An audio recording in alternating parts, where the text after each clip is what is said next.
Why are you, a total stranger, staying in our house for so long?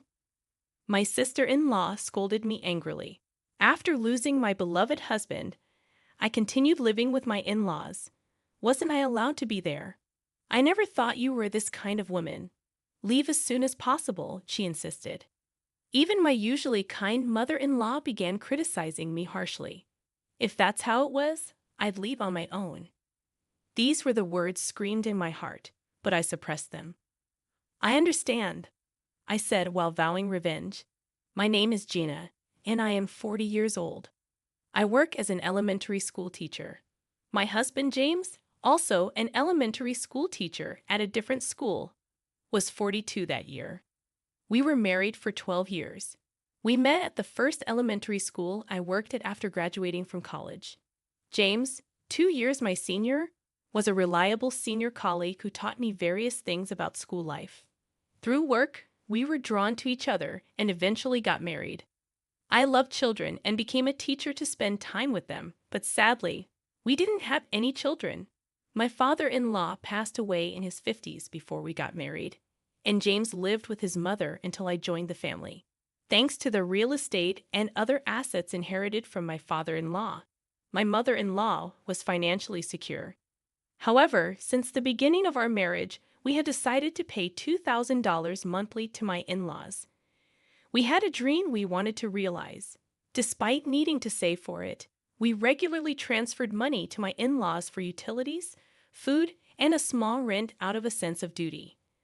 We continued to work as teachers, increasingly worried about the growing number of children not attending school. Our dream was to establish a learning center where such children could study comfortably. James's older sister Mary, who is 3 years older than him, is married and lives in another state. My sister-in-law's son left home last spring for studies, so it should be just the two of them now. Although living about an hour's drive away, my sister-in-law visited every weekend, asking my mother-in-law for financial help. My son's tuition is short. Can you help a little? My sister-in-law would softly ask. Really? It can't be helped. How much do you need? My mother-in-law would spoil my sister-in-law. For some reason, James couldn't understand why. Frustrated, he finally asked his sister one day, "You received a fair amount from Dad's inheritance, right? Why are you always short of money?" he asked incredulously. My sister-in-law then retaliated, "You don't have any kids, so you wouldn't understand. Raising children is incredibly expensive. You talk about inheritance, but that money can't last forever." However, my sister-in-law's spending was clearly excessive, even in my eyes. Once she asked for money for education, another time for home repairs, and before that for food. Every time, my mother-in-law would give my sister-in-law a considerable amount. I couldn't understand why. That day, we went to our respective schools as usual. An ordinary morning, the usual scenery, until that phone call. I received news that James had collapsed and was rushed to the hospital. Urged to hurry there, I exclaimed in shock, "What?" My husband collapsed. Confused, but upon reaching the hospital, I found James unconscious, and he had to undergo thorough examinations. I wished it was all a bad dream, but despite aggressive treatment, James passed away that night. Faced with this unexpected event, I didn't even have time to cry. Immediately taking leave from work to arrange the funeral, I felt I couldn't mentally survive otherwise. My mother-in-law, likely more heartbroken than me, courteously received the mourners throughout the funeral. It was an opportunity to meet my sister-in-law's family again, my sister-in-law, husband Robert, and their son Alex, who was a college student, helped devotedly. However, my sister-in-law herself didn't seem to grieve over her own brother's death. It almost seemed like she was happy about it. After James's funeral, I returned to my mother-in-law's house. My sister-in-law's family said they had other things to do and went home without dropping by. Then, my mother-in-law spoke quietly, "Gina, I never thought being bereaved of my son would be this lonely." Hearing these words, my pent-up sadness burst out, and I broke down crying. "If it's okay with you, Gina, would you stay in this house forever? I'm lonely living by myself." My mother-in-law spoke kindly to me. Let's support each other from now on, mother, I replied, wiping away my tears. However, more troubles followed just as we decided to live together. My mother-in-law suddenly collapsed. It might have been due to the grief of losing her son. She was diagnosed with a stroke. Fortunately, she survived but was left with paralysis in her right side. I wish to continue living in this house. There are so many memories here. I want to spend my time here, she said with slightly slurred speech but with determination. I'm fine, so please continue to focus on your work, Gina, my mother-in-law kindly told me. However, I was worried about leaving my half-paralyzed mother-in-law alone at home. We decided to use long-term care insurance for home care with the help of a helper. Even after James passed away, I continued to contribute $2,000 monthly for my mother-in-law. However, my sister-in-law started visiting her mother more frequently. I'm just worried about Mom, my sister-in-law said. But could anyone understand this? From past experiences, I felt I shouldn't easily believe my sister-in-law's words. My mother-in-law, having lost her mobility and feeling weak, asked, Gina, Mary wants to live here with us. What do you think? Mary wants to too? What about her husband? I asked in surprise. Alex is already in college and not at home. She says it's okay for her to live here alone. Her husband might move here eventually too, my mother-in-law explained. I felt uneasy and asked frankly, if you think it's good, I won't oppose it. But what about me? What are you saying, Gina? You're like a daughter to me. It's totally fine for you to be here, my mother-in-law assured me. However, if my sister-in-law actually moved into the house, I wouldn't be able to stop her like James did. This left me with unresolved anxiety. Amid these concerns, I had to leave the house for a week-long training, leaving my mother-in-law's care to the helper. Mother, I'll be away for a week from tomorrow, so please follow the helper's instructions, I said, trying to sound light-hearted to ease my mother-in-law's anxiety. Don't give money to Mary if she comes, and if something seems odd, contact her husband too. I was very worried about the possibility of my sister-in-law visiting the house during her absence. I couldn't concentrate on my training because of this worry. Upon returning home after a week, I was greeted by my sister-in-law. Welcome back. Mom wants to talk to you. My sister-in-law looked at me with a smug smile. I had an ominous feeling entering the living room. My mother-in-law looked at me with a displeased expression. I'm back, I greeted timidly, overwhelmed by the atmosphere. Gina, were you trying to kick me out and put me in a facility? My mother-in-law suddenly accused me with anger. Confused by the situation, my sister-in-law chimed in, Hey Gina, remember what you said before? You said, I want to put Mom in a facility. It's too much to handle her, didn't you? She continued as if I had said such a thing. It's okay, since you're a stranger anyway. I'll take care of Mom from now on. So you don't need to be here anymore, my sister-in-law said to me with a deliberately harsh face.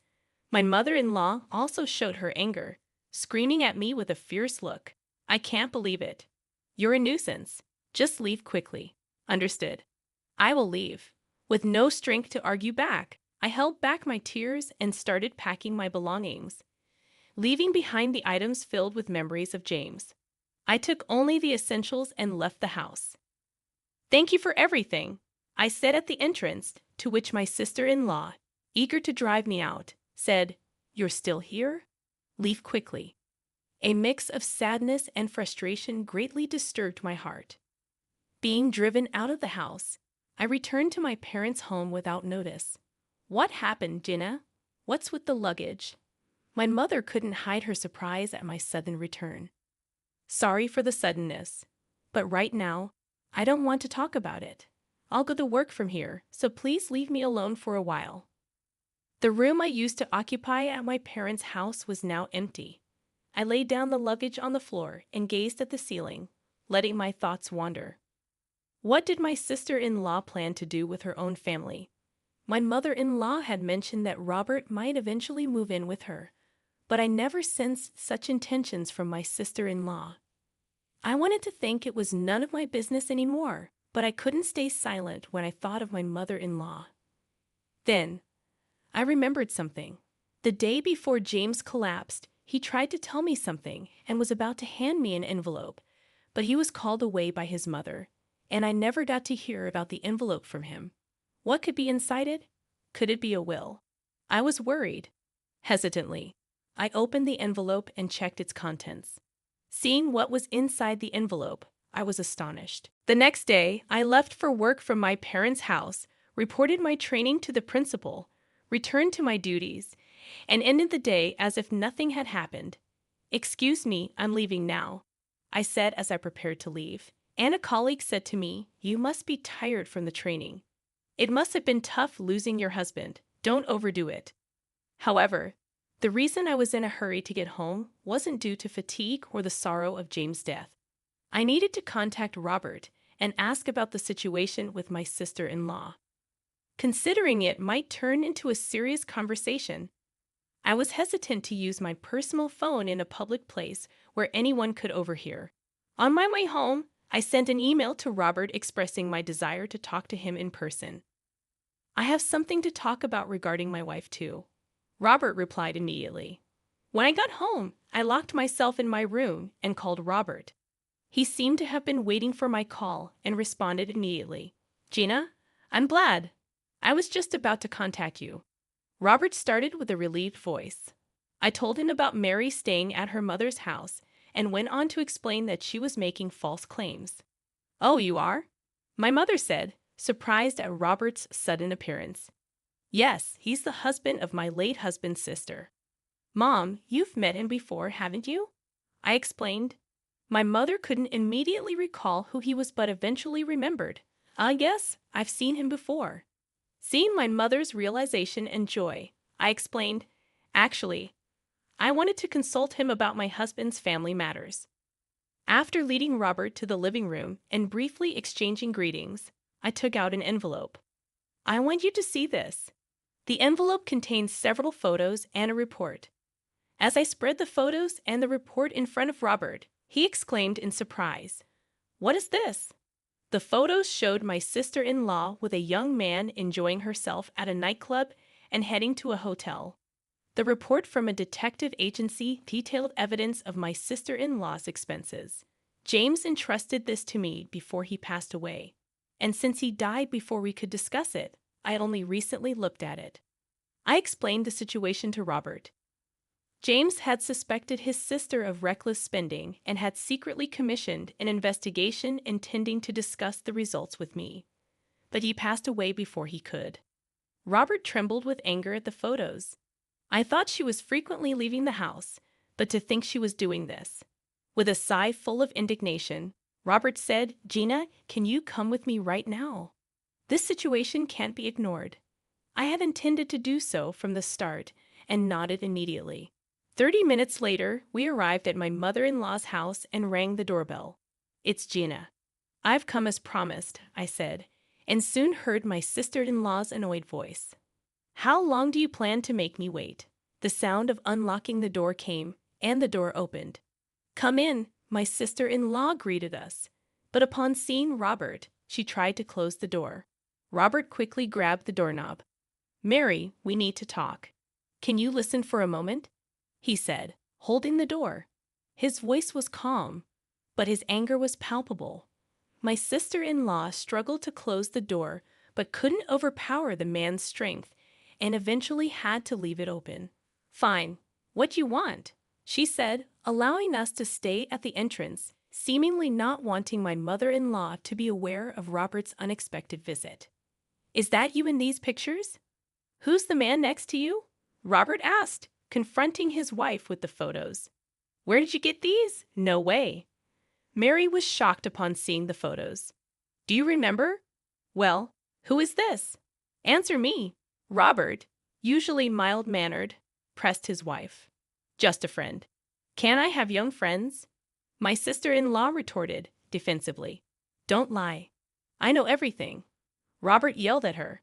"Why? Who told you?" Realizing my sister-in-law could no longer continue her lies, she looked defeated. "Your late brother James was concerned about your spending and had it investigated. Robert calmly revealed the truth. You demanded money from your mother and squandered it all on a nightclub. I'm aware of the entire situation. Robert continued, trying to contain his anger.